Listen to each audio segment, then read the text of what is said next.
Hi, and thank you for tuning into the Fight Zone podcast. In this episode, I talk with a highly decorated wrestler and coach. Georgi Ivanov is current executive director for Nebraska USA Wrestling, Olympian from Rio de Janeiro Olympics, senior world team member, 2 times NCAA All American, Dave Schultz Memorial Champion, 5 times Bulgarian national champion, 2 times European team member. We had a very interesting conversation comparing the wrestling systems in Bulgaria and USA. Georgi gave very valuable insight to coaching and structuring classes in the Best Wrestler Academy in Iowa, USA.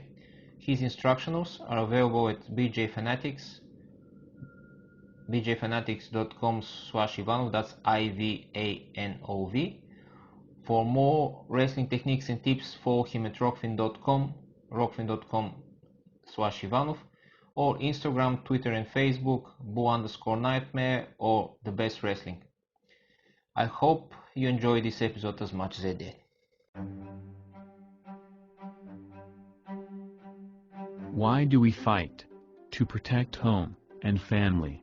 To preserve balance and bring harmony. For our kind, the true question is, what is worth fighting for? The Fight is All podcast. It's on. Thanks for your time. Funny to get you in your car to do this, but that's gonna be fun. Uh, uh, can you tell a bit of background for you? You're a very decorated athlete and coach. Uh, can you tell a bit your story as an athlete and then as a coach, and then we're gonna go from there into the coaching talk. Yeah, absolutely. So, as an athlete, I've wrestled. Obviously, I'm from Bulgaria. I grew up there. I lived there until I was 16 years old, and I came to the U.S., to the United States of America. But I started competing. I started wrestling probably when I was 3 years old, 3 or 4, I would say. And how it happened is I started following my father. He was an athlete, and he was an athlete on the Bulgarian national team, and he competed until he was 35 years old, I believe. So I was fortunate, and they had me. My parents had me when they were 21. So I was fortunate enough to follow his career, his later career, his professional career, I guess, in Bulgaria, and that's what got me started with wrestling. And so I started training when I was 3 or 4 years old in Bulgaria, and then you know, I've I've trained with my dad was my first coach, and he coached me, and my last, but he coached me in Bulgaria, in my hometown of Stara Zagora, and I wrestled there until, like I said, until I was 16 before I came to the U.S. And while I was in Bulgaria, I was able to become 4 times national champion, and I was 2 times European team member, and I took fifth in Europeans for freestyle wrestling. That was Being my a Being a Bulgarian named Georgi Ivanov, wrestling for 3 years old cannot be more Bulgarian than that. So happy national holiday. For people who listen, it's our national holiday, 3rd of March. So I just use the chance, to greet you with our national holiday. Yes, absolutely, yes, thank you. Um, yeah, so yes, I'm gonna continue. I guess the after that, as an athlete, I came to the U.S. and I started competing in high school, which is, I wrestled my senior year of high school here in the United States, which is 12th grade, as my last year of high school. And I started wrestling folk style, which in Bulgaria, we don't have folk style. Folk style is something that they only compete here in the United States, and it's most popular style actually here in high school and And college. the rules are a bit different in folk style wrestling. Can you please explain them? I had a friend who was doing folk style in USA, a US coach, who was working for a while in was here in Australia. But it's the rules in folk style wrestling are a little bit different from our freestyle wrestling. Can you please explain it a bit? Yes, absolutely. Yeah, they are different. The rules change in freestyle, like international wrestling, quite a bit. But uh, the rules in freestyle right now are there's 2 periods on the senior levels, 2 3-minute periods, and folk style here in college is 3 periods, and the first period is 3 minutes long, and then the other two are 2 minutes long. And the rules are different because it's quite a bit different. But for instance, if you go to your back in folk style, there is no points unless they hold you there for 2 seconds or longer. So there's a lot more scrambling. There's different techniques because of that. But the basis of it is still very similar to freestyle. You still have the same techniques. You still have a lot of the same positions. It's just different scoring, I guess. And the big difference between freestyle and folk style, I would say, is that folk style has, they call it top and bottom wrestling, which is basically the top guy. You're in parterre position, right down on the mat, and the top guy, the guy on top, is his goal is to hold you down and try to turn you, hold you on your back for longer than 2 seconds so they can score points. And the bottom guy's goal is to try to break free, try to escape and go back up on your feet. And so the way they get awarded is if the top guy holds me down for, at the end of the match, if he had held me down for longer than 1 minute, he gets an additional point. They give him one extra point at the end of the match.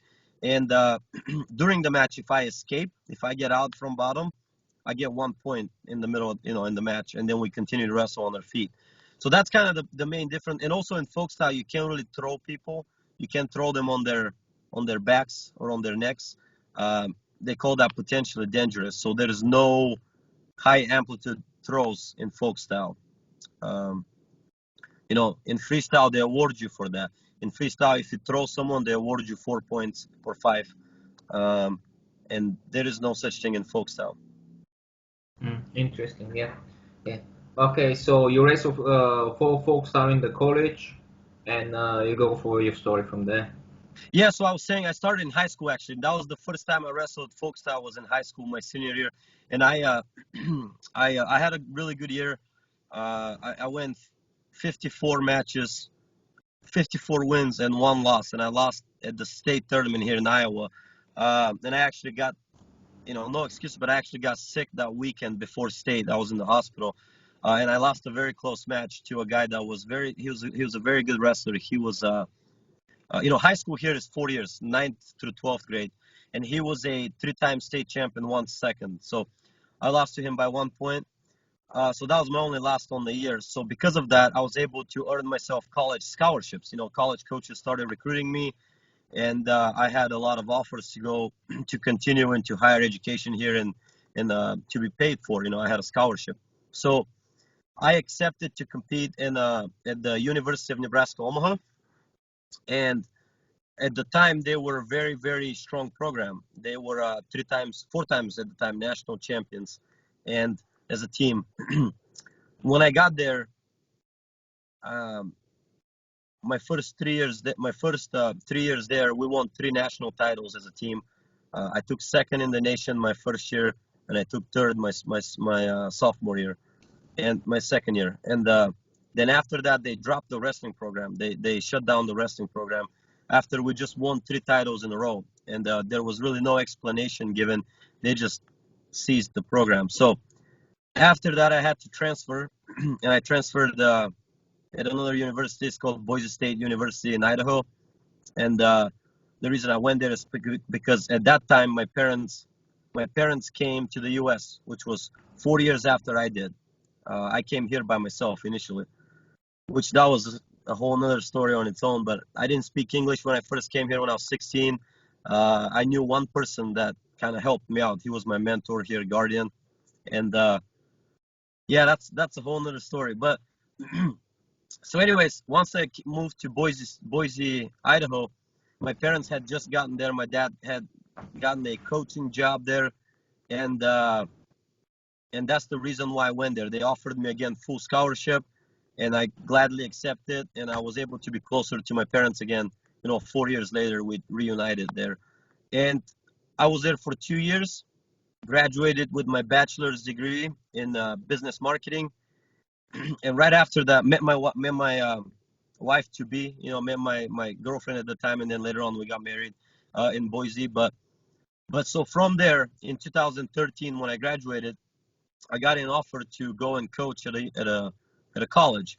I was offered a job, and I was able to continue my higher education. I was able to go and pursue my master's degree, and so I did. I took the job. It was in St. Louis, Missouri, at a private university. It was called Maryville University, and so I gladly accepted the position.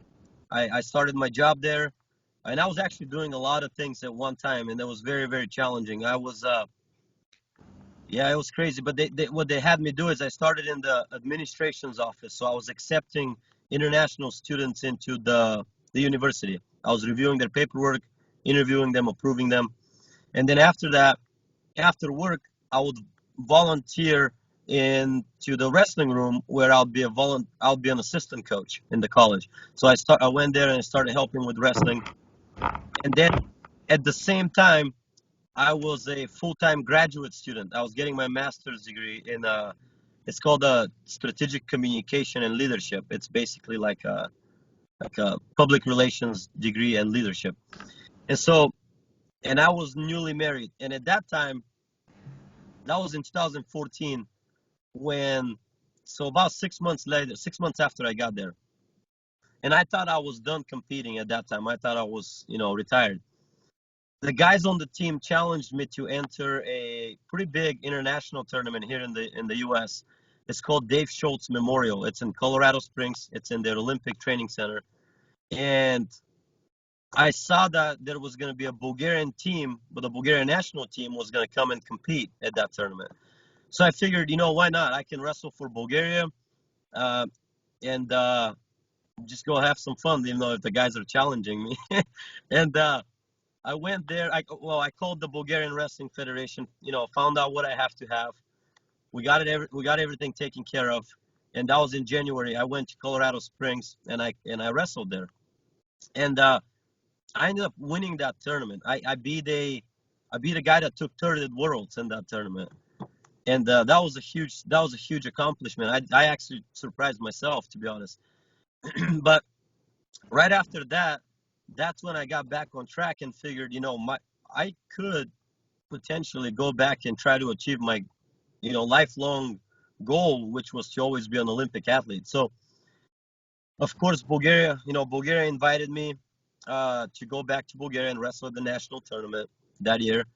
But I in 2014, but I couldn't get my immigration's paperwork ready to travel because I was on a student visa and I had just gotten married.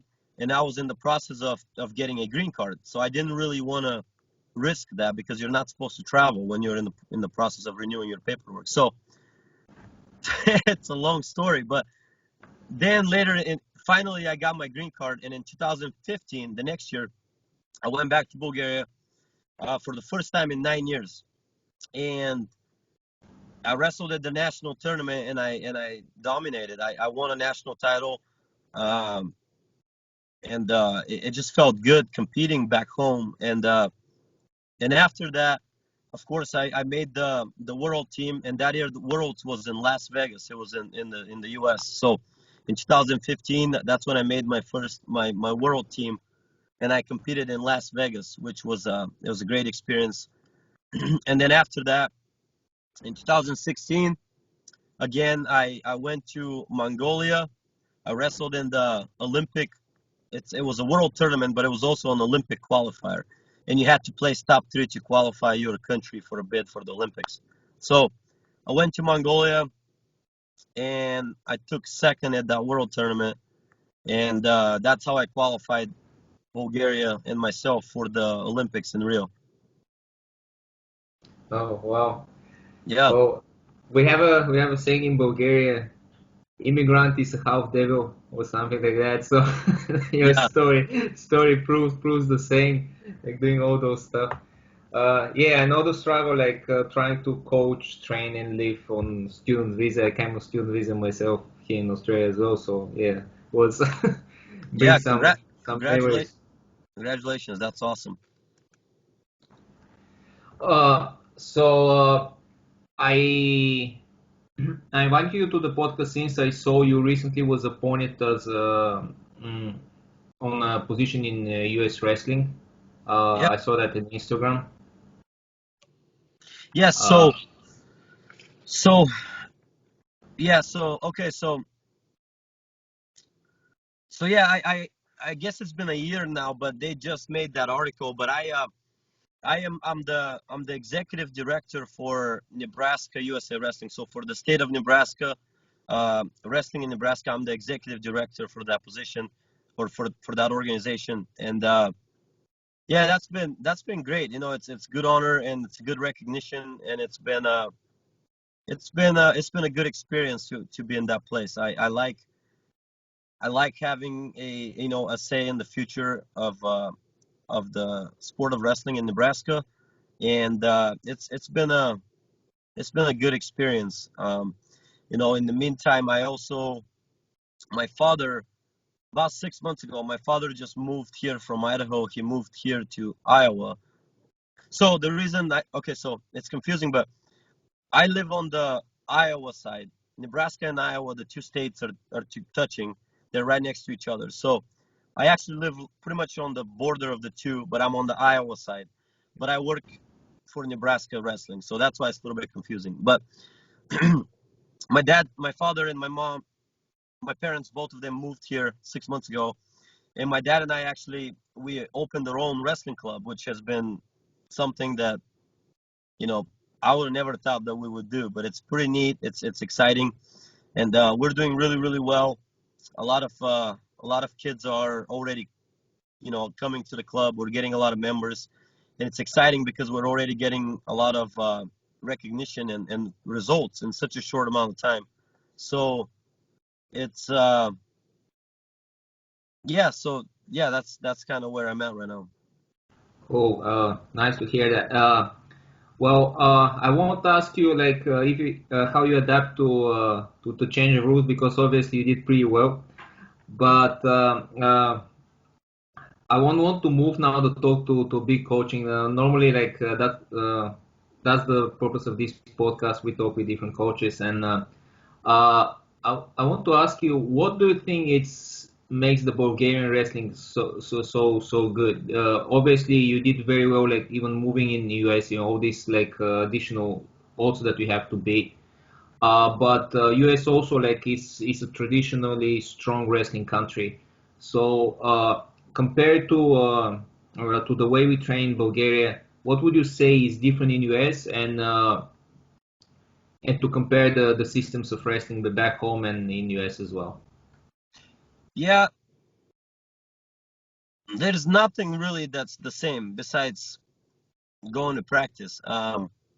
Everything is different, and it has to be because the US is many many many times larger than Bulgaria is. So there's a lot more.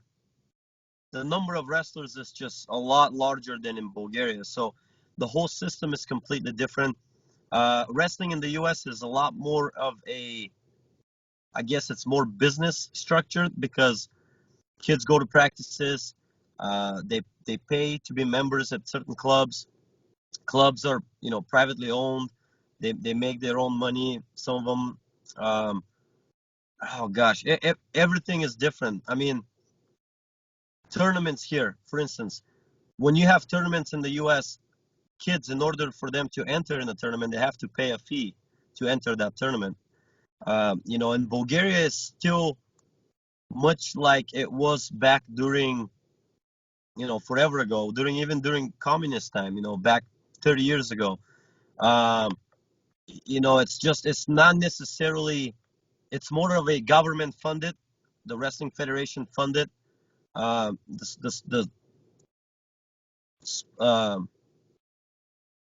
yeah, more government funded rather than a business, because kids in Bulgaria, when they go to practice, they don't have to pay a fee. They just join a club. The club is funded by either sponsors or their cities or ultimately the government. So there is not when kids go to tournaments, they don't have to pay an entrance fee. It's a lot different that way. Now, as far as the business side of it is completely different. As far as training and coaching, um, we're more of a Bulgaria is more of you know a lot more technical, I guess. We spend a lot more time working on technique and we compete a lot a lot less times than the U.S. does. For instance, in Bulgaria, when I was growing up, we had two national tournaments, one in the winter, like one in January and one in May, and then we'd have one or two or maximum three international tournaments somewhere throughout the year. Here, so that's a total of 5, 6 tournaments, at the most. Here, you could literally wrestle. There's literally a tournament every weekend. You can literally get 150 matches a year. You can get 200 matches a year, it's crazy.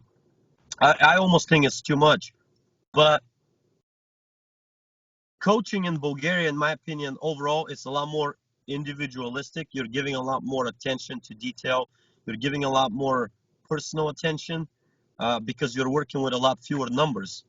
In the U.S., in the beginning, in the grassroots, in the beginning, stages with the little kids, it's almost the survival of the fittest. Whoever survives is basically, it's a lot more the talented kids. Once they see a little bit of results, a little bit of success, then they start getting some more attention. Then they start getting, the older they get, then they start getting some more individualized attention, and that's how they grow. But in recent years, the U.S. has been a lot more successful than Bulgaria is, and I don't know why that is. I think there's a lot of things involved in that. I think athletes are rewarded a lot better financially here. There's a lot more money in the sport involved here in the U.S., and the population is huge. So there's a lot more numbers in the sport of wrestling, which it's just simple math. By having that many kids that are interested in wrestling, you're gonna have some talented kids that come out of this, and you're gonna have some kids that are very, very successful, and that's exactly what's happening. In Bulgaria, unfortunately, the sport has decreased in numbers over the last few years, and it's just because of that, in my opinion, we're not having as much success internationally, which is sad. But I'm not, there's not really a one correct answer. I'm just stating the facts at this point. But yeah, like really, there's a lot more different, there's a huge difference between the two countries. But yeah, I don't know if that really answers your questions. It's just more information. It is what it is. I also think that the thing in Bulgaria, like it's the approach is different. Even the mentality of the people, because Yes. when you have this type of state sponsored co-ops, it's different because as a coach you don't worry too much about drop-offs because you're not depending from people dropping off of practice. Right. While when you're working as in US and here in Australia, I believe is very much the same. When you work with certain numbers that you're interested to keep, your approach as a coach is a bit different, which is a bit harder because you have to worry not really to use people because existence of your gym is actually depending from numbers. I think that Correct. also adds to the differences as well. So speaking about coaching, how you approach? You're a very good coach, very technical, knowing from your instructionals. How you approach when you're structuring a training session? Yeah, that's a great question. So I do a lot of personal training, like one-on-one, like private sessions, and I like that a lot because it's very individualized, and I understand that every athlete, every person has their own unique, skill set, their own unique abilities, talents, strengths, and weaknesses, etc. So what I like to do when I first start working with a new athlete is I ask them, okay, show me, for instance, it's so funny because when I first started working with them, they think that I'm just going to have this agenda ready to go and be like, okay, start working on this and that. And it's not like that at all. What I actually do is I first ask them, okay, show me your favorite move. Like the move where you love being there, okay? And they show me a move, and I say, okay, great. And if they're doing something wrong, I kind of just ignore it at this time. And then I say, okay, show me how you get to that position. You know, what are your setups? What are your, how are you getting to that position? And this is where usually they get a little stuck, right? Because they have, when it's in a live situation, when they're competing, that's where they get stuck because they have a hard time getting to their favorite moves. So I would say, okay, well, show me your most favorite, like show me a position where once you get there, you know for a fact that you're attacking to your favorite move. And so they show me their favorite position. I say, okay, great. So how do you get there now? And this is where they usually say, well, I get, I don't really have an answer. I kind of just, if I get there, great. So I've developed a system where it makes a lot of sense in my own head. And when I explain it to athletes, they understand it very easily as well, because so I'll explain how it works and I'll explain how I got to this conclusion. But the way it works is this way. Once I find out their favorite move, and once I find out the position where they feel most comfortable attacking from, then what I do is I say, okay, let's work on the setups to get you to the ultimate, like to your favorite position where you like to attack from. And I call this a trigger. So I start working with them on hand fighting, and all that hand fighting does, it's very intentional. It's not just hand fighting to hand fight, right? It's very, very intentional. That hand fighting, all the hand fighting that they do becomes with the sole purpose to get them to their trigger, to their most comfortable position that they like to attack from. And once they get to the trigger, I call this position a trigger, because what that means is as soon as you get there, you eliminate thinking. You immediately attack from there. So once you get to the trigger, you immediately pull it, and you're attacking. So and then therefore you're getting to your favorite move. The reason I did this is because when athletes are competing, and I've experienced this myself many times, but when athletes are competing, they get in a position where they overthink situations, and because they're overthinking it, they're not attacking. And so what that is it's called analysis paralysis. It's something where they're overanalyzing things. But when you're wrestling live, things change so fast that if you have to make a conscious choice in the middle of your live wrestling, you're usually late. You're usually missing out on these opportunities to attack. You miss the chance. Yeah, it happens all Right. the time. So how do we? So what's the fastest way for us to make this into a muscle memory, or put it in our subconscious brain where we don't have to think about it? We're just doing it. It's kind of like chewing gum, or walking, right? You don't have to think about it. And the fastest way that I found to teach kids that is exactly this way. It's basically saying, okay, all your hand fighting is to get to a trigger. Once you get to the trigger, you don't think, you attack, period. Trigger, shoot. That's it. And so that concept has been very successful for me.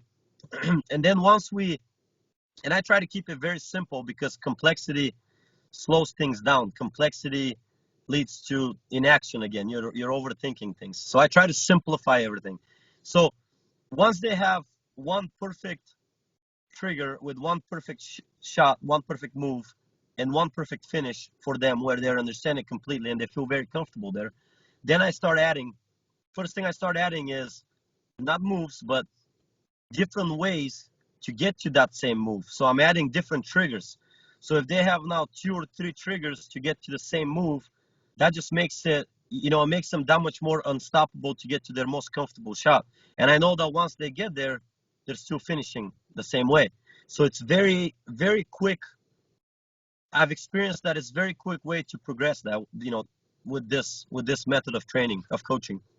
And from there, of course, if they're having a hard time finishing, then we spend some time on the finish. And then just then, I can then start adding moves, but I'm adding moves from the same triggers. I don't know if I'm confusing you or not, but what I'm trying to do basically is I'm trying to tie everything together and maximize the positions where they feel the most comfortable in. And that's where then they have the most success, because the ultimate name of the game is, what you want to do is you want to wrestle your style of wrestling, or You want to compete your style of competition. You don't want to be led. You don't want to wrestle. I'm just speaking in wrestling terms because I wrestle, but you don't want to wrestle your opponent's style. Then you're not really controlling anything throughout the match. What you want to do is you want to wrestle your own style. And when you do that, it's only a matter of time before you can score some points and before you can start winning. So that's why I've kind of developed that type of coaching and training when I do my privates, and it's been very, very successful. It's very simple for kids to grasp that, and even adults, and it's been very successful, like I said. So you go to first you do specialization, and then you go to complexion after this. So that's pretty much Yeah. like what you do. So you build a strong foundation with the setup, the trigger, and the finishing move, and then you kind of disperse it from there into a more complex game. Right, because the other side of this is I see people learn or try to learn all these moves, right? Well, I call this um, clinician style of coaching or camp style of coaching, because you're showing a bunch of moves and it looks very attractive and it looks good on video and on paper, but Sales. in reality all you're doing is you're causing more complexity, because your athletes are still not clear on, they don't understand how to get to these positions, and that's where they're getting stuck in the live competition. Is when they're hand fighting, they're not getting through, they're not getting to their favorite moves. And when they know 5 or 6 moves, but they don't have a good game plan, they don't have a good blueprint to follow, what happens is what happens is now they're having to think during the match. They're having to think, okay, what move should I do now? And if they have to think that way during a match, they get stuck and they're not really pulling the trigger. They're not really attacking. And so a lot of times what happens is they step away after the match or after competition, and I say, hey, how come you didn't attack? You know the moves, how come you're not doing them? And they say, I don't know, I couldn't get to it. I don't know. That's their answer. I don't know. And I know exactly why they're saying that. It's because they're confused. Yeah, confusion comes from in sports psychology. There is this theory, and it's very easy to check this one, that you can hold only one thought at a time, and that's true. Like in any time, if you try to think for two things, it doesn't happen. You can only hold one thought at a time. But the thing is, in a competition scenario, especially in combat sports, if you try to think what you are going to do, you first of all you lose the moment, and second, while you're thinking what you're going to do, you don't think what you're doing at the moment. You don't think to attack, you don't think to defend, and that causes this stuck. You're just stuck. You're just not doing nothing. It happens very often with the young athletes, especially as you say, like if they get bombarded with techniques and moves and everything, like, and then if they go in a match, especially their first couple of matches, and you don't even remember what happened. You step over the mat and like, oh, what I did there. You don't even remember it because your brain was trying, to calculate all those stuff, but nothing really comes into action. Exactly. Yeah. Cool, very interesting. And that's for individual session, and how you put that together into a preparation towards competition, into a longer training period. Yeah. So into longer. So from there, right, as an overall. So what I try to develop in an athlete is their own unique style of wrestling. So, for instance, once I know their favorite move, and once I add a couple of ways or setups to get to that favorite move, and we have a couple of finishes where they feel comfortable finishing there, 95% of the time, then what happens is after that I start adding moves that are complementary to their setup. So from that same setup or those same triggers, we add moves. And I never, not never, but I used to, but not anymore, because I found that's just complexity and it overwhelms athletes. So now what I try to do is I only go as high as 3 moves. Okay, 3 moves, and I usually do three or four moves, four at the max if we're talking defense as well. So what I try to do is this way. I try to find their favorite move on one side of the body, so that, let's say the left leg, and I try to find one attack on the right leg. And that's because some people wrestle left leg forward, some people wrestle right leg forward. And then I have one move or one position, I guess it's called front headlock, where if they attack and you get them snapped down, where you work from the head position, you try to score from there. So we work on that for sure because it's a very, very common position. And the other thing is defense. What happens if they get to one of your legs? How to defend there, and that's it. So so it's very simple, I guess. What I'm asking them to do is to have one attack on one side, on which each side, and then to defend one leg, which I make them wrestle one leg forward only, and that's the only leg that people can get to. And so they only have to worry about. Sorry, can you see me? I hear you, but I watched the video. There you come back. So what I'm saying is, I lost my train of thought here. Yeah. So you were speaking about the four moves that you do, attacking the two sides of the leg, and then defense. Yeah. So then on defense, what I'm saying is, I make them wrestle one leg forward only, because that way they get to control what leg your opponent can only get to. So if you're disciplining your position, in theory, they should only be able to get to the leg that you have forward. So then we only work on defending that one leg. So what I'm saying is, with all that, I try to develop the athlete's unique style of wrestling with the favorite moves that they like, and we try to basically perfect these moves. We want to make sure that there is at least 2 or 3 ways or triggers that can get them to their favorite moves, and we want to make sure that they have at least 2 or 3 finishes for each move, and we're only working on 3 or 4 moves, and that's it. I mean, that takes years to perfect, or to feel very comfortable with, but that is something that, the more you work on it, the clearer you get on it, and it's something that it's very simple and an athlete can understand, and you basically have the blueprint in front of them for their own wrestling style, and you know exactly what they're looking for. So then it's very easy for the coach and the athlete to be on the same page, and to know what we're looking for, and that just makes it simpler. There's no confusion. We know exactly what we're looking for, and if something is not working, we know exactly what the coach knows exactly what the athlete was looking for and knows how to fix it really quickly. So that's kind of the approach that I've taken, and it seems to work really, really well with athletes really quick.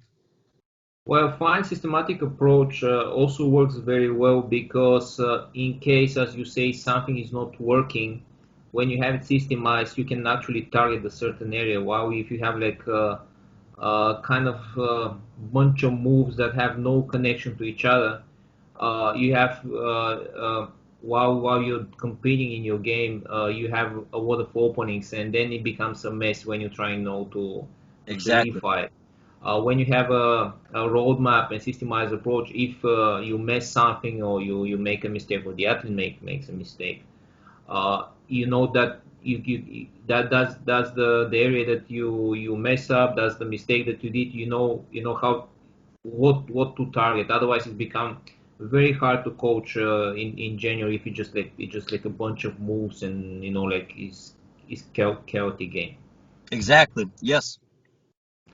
So during training session, while you're preparing someone from or a team for a competition, what time of the training you dedicate to drilling, to learning new techniques, and to conditioning? That's a great question. Yeah. So that's another difference from here in Bulgaria.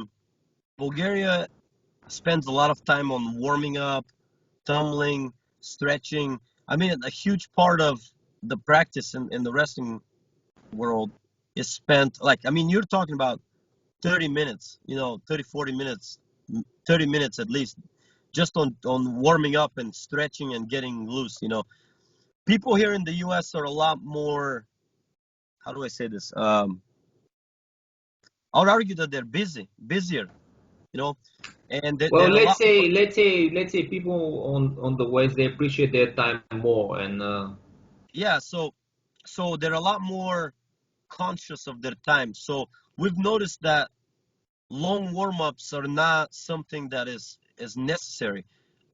We've noticed that really with little kids, we our warm-ups are 8 to 10 minutes maximum. I mean, you run a few laps, you do some tumbling, and you stretch for literally for 2 minutes, just a little bit to limber up, and that's it. And we jump right into learning skills, into learning technique. Um, and so, depending, right, every day is a little bit different, but we spend about, I would say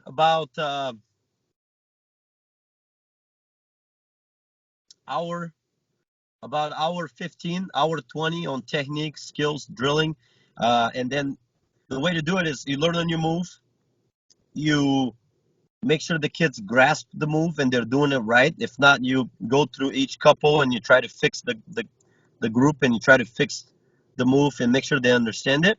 And from there, you add a little speed and little resistance to it. So you say, okay, let's wrestle 20% from here. 20% resistance. Make sure that you still understand how to do it.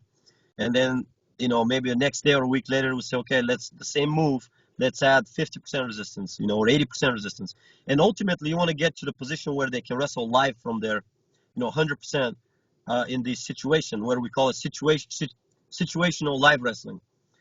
From a certain position on a certain move, and you just wrestle live right there. And the live go is like 20, 30 seconds just to make sure, okay, can you finish from that position or no? That's it. And so from there, that's a lot of our skill learning, a lot of our skill drilling. From there, we spend the last 30 minutes, sometimes 40 minutes, depending on the day, doing very specific strength and conditioning, explosiveness training. And we don't really lift weights. A lot of it is body weight exercises, pull-ups, long jumps, rope climbing, resistance training with resistance bands, long jumps with weight on you, for explosiveness, stuff like that. We utilize a lot of body training, just body weight training. So yeah, that's kind of, for the most part. Of course, I can go in a lot of detail here, but for the most part, this is how we organize our training, our practice. so do you do explosive training every day with the guys? No, not every day. Usually what we do is some days is speed. We call it speed training, where we do some stuff for, short intervals, explosive training, and sometimes it's a little bit slower workout at the end, but a little bit heavier stuff. Maybe we'd add a little more weight. Yeah, so sometimes it's more for strength, sometimes it's for explosiveness, if that makes sense. Yeah. So you separate explosive training and plyometrics to muscle endurance, pretty Exactly. much. Yeah, and we do. There is no. I'm sure there is a lot of scientific research on how you should do certain things, but the reality is, and what we found is, and I could be wrong. That's just how we're doing it. Is that you can't compare one athlete to the next. Everyone is built different. Everyone recovers differently. Everyone is motivated differently. Everyone has different goals. Everyone has different mindsets. And everyone is completely different. So we just found that there is not really right or wrong way to just follow something. We kind of just feel our athletes and we monitor very closely how certain people are reacting to the workouts. And sometimes in the middle of the workout, we may individualize with certain people and say, okay, that's enough for you for today, or maybe go a little bit lighter for you today, or maybe go a little slower for you today. So we kind of just monitor our athletes and their behavior and their attitudes, and we try to adjust in the middle of the practice. And that's been very, very, very helpful for us, and it's been very, we've seen a lot of success with that with our athletes. Do you have certain signs that you look overnightly for overtraining, or you just follow their performance while they roll, and you see if they're like explosive or recovered, or Yeah, we just kind of monitor their behavior while they're working out. It's hard to, you know, our club a lot like our club, like the majority of the clubs in the U.S. is business, and because it's business, we have to be flexible in a way that you have some members come once a week, you have some members come 3 times a week, you have some members come 6 times a week, and you have some members stay with us for years, or throughout the years. That's how it goes. This club is new, it's been only here for 6 months, but so for instance, we have some members from the very beginning, and you have some members that are just showing up. So everyone is at different levels, everyone is at different skill, knowledge, everyone is at different shape, like conditioning wise or strength wise. So it's we have to individualize quite a bit, and just kind of, it's hard to follow a science when you have to be flexible. So we kind of monitor as we go, and monitor how they're behaving, how they're drilling, how they're feeling, and we talk to them a lot. How are you feeling today? How's this? How's that? Is something hurting? Are you recovering well? And we go from there, I guess. I don't know if that makes sense. There's no really one answer to that. yeah, for sure. Well, coaching is never one answer thing. You have to be many things at once. You have to be like Yeah, coach, mother, father, brother, psychologist, a nutritionist, all those stuff. absolutely. Uh,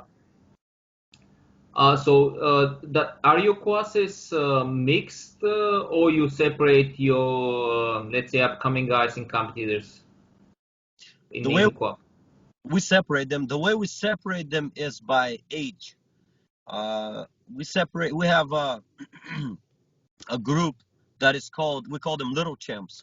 Our little champs are 5 to 9 years old, and these guys have 3 practices a week, and they're only 1 hour sessions, 1 hour practice, because their attention span's different.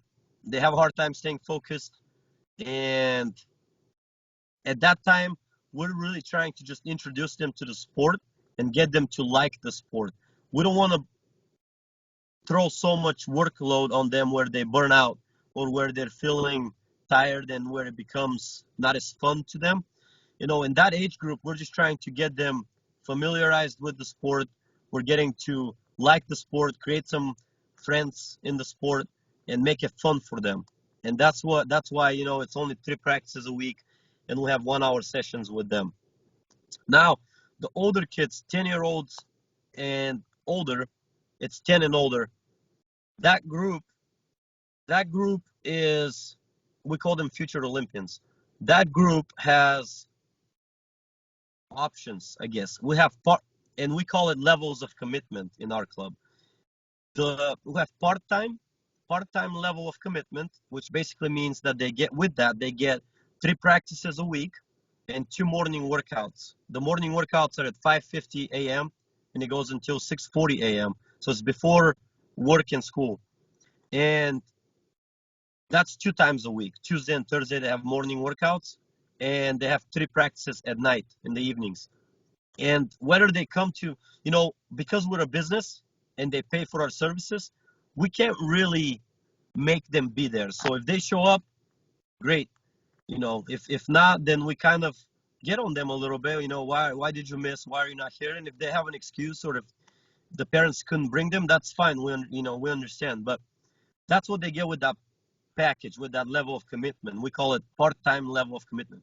Our full-time commitment members, they they have the option to be at 6 practices a week, Monday through Saturday, and the 2 morning workouts on Tuesday and Thursday.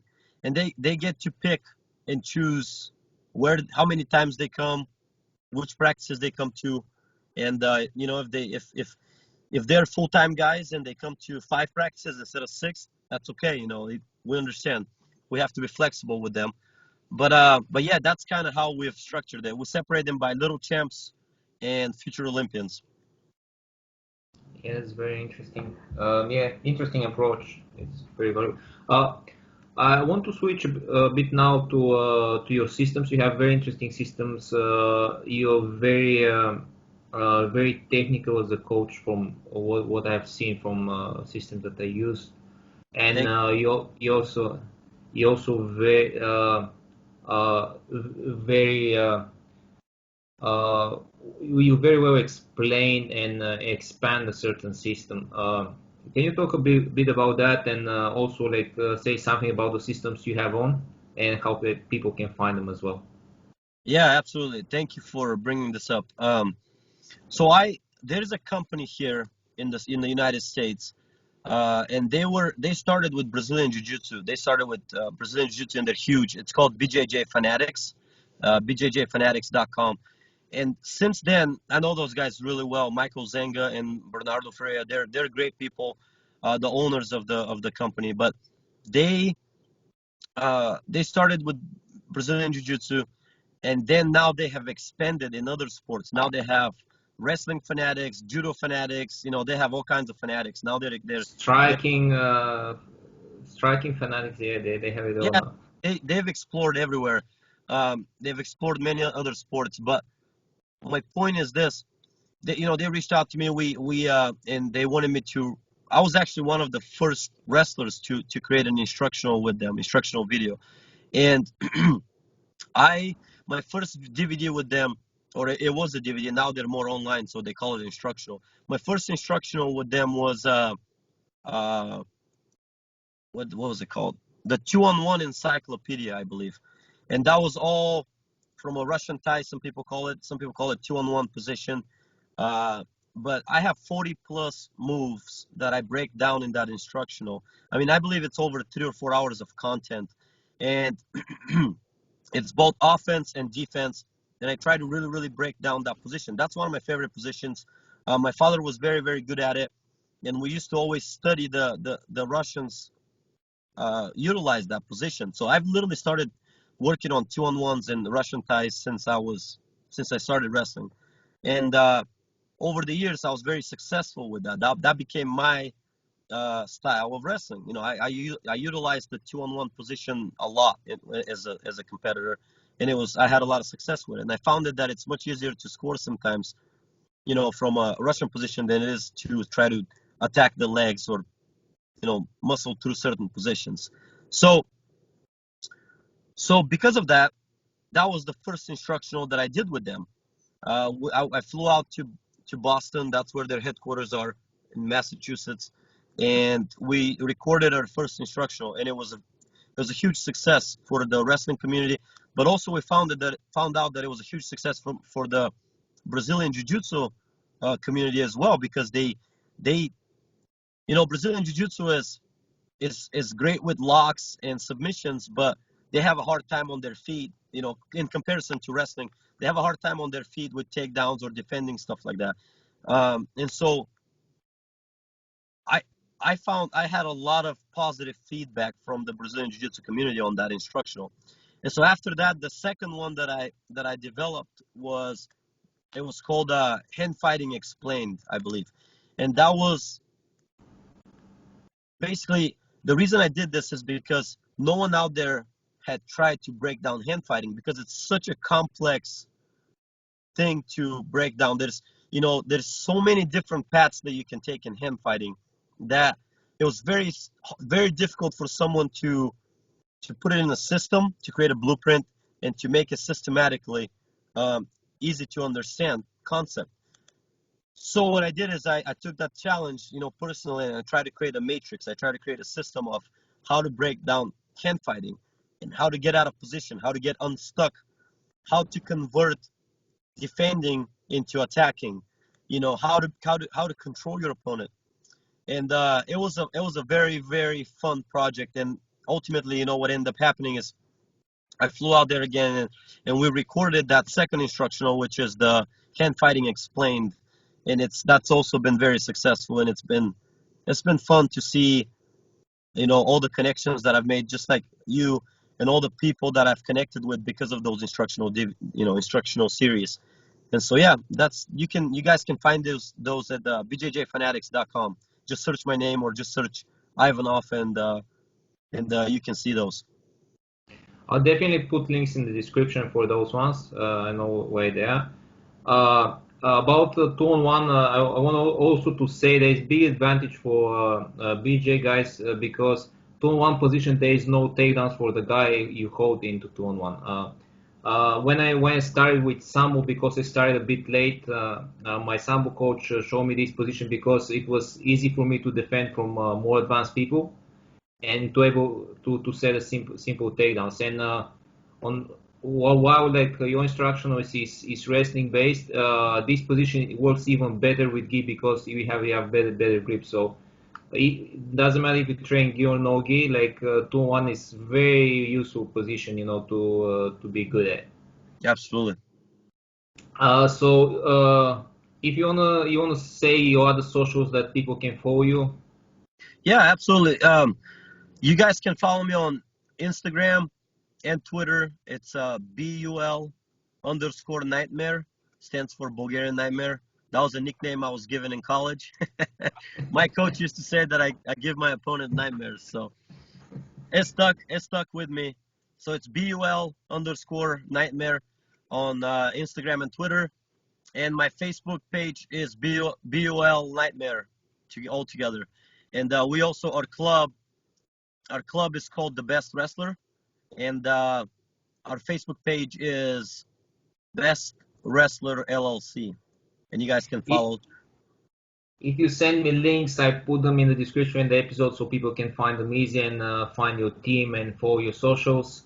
And last question, what is worth fighting for? What's your reason to compete? That's a great question. That's for everyone to figure out on their own. Everyone has different motives and different driving forces behind them and different reasons for why they do things. But that's a huge part of your success is finding your why. Why are you doing what you're doing? Once you find your why, that's what's going to drive you through those difficult moments. That's what's going to get you over the hump of, over your obstacles, over challenges. And when things get difficult in training or competition, if you have a stronger why, the stronger the why is, the easier you'll get out of those positions. My why I did certain things, what motivates me and what keeps me going, it changed for me throughout my life. First was just when I was a kid, it was just simply to win and maybe even to please my parents, right? To show them that I'm worth something and not disappoint them.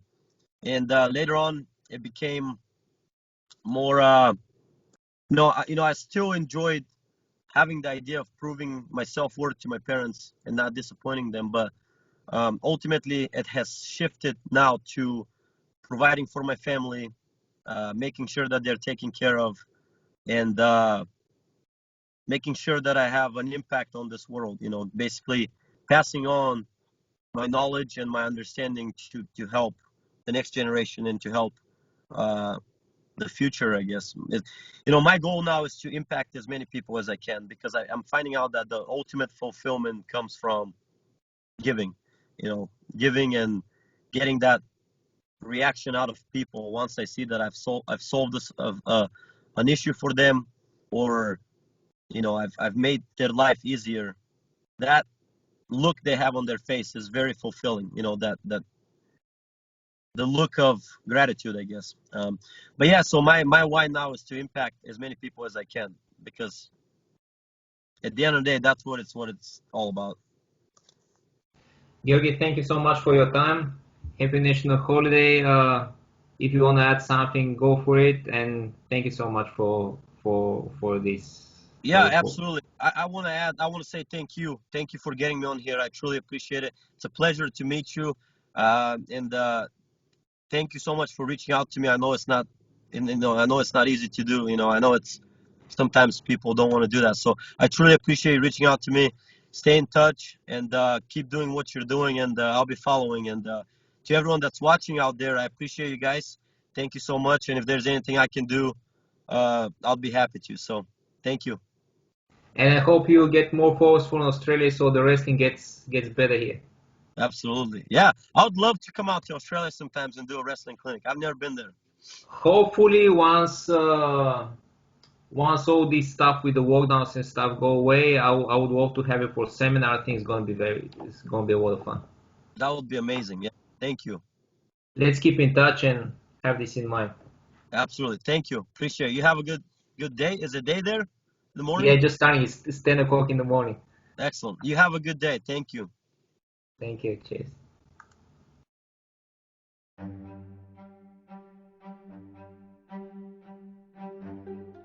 Thank you for listening to the Fight Zone podcast. Subscribe in your podcast app to receive the next episode. Stay strong and stay safe.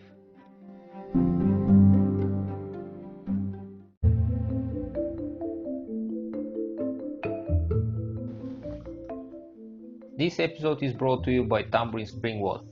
Visit tambourinSprings.com.au or call 0434 952 449 to order your water today. Tambourine Spring Water is a local business situated on Mount Tambourine. Their water is bottled at the source of their 163-meter deep privately owned spring. And Tambourine Springs, it's a matter of minutes from when the water is extracted from the ground to go into the bottle. They do not add any chemicals whatsoever to drinking water. It only goes through filters to remove sand and sediments that come with the water. When you purchase your water from Tambourine Springs Water, you know you will receive the best spring water Southeast Queensland has to offer from a local family on a mission to provide the best service and quality. Water companies are often blamed with a good reason for polluting the environment with plastic bottles.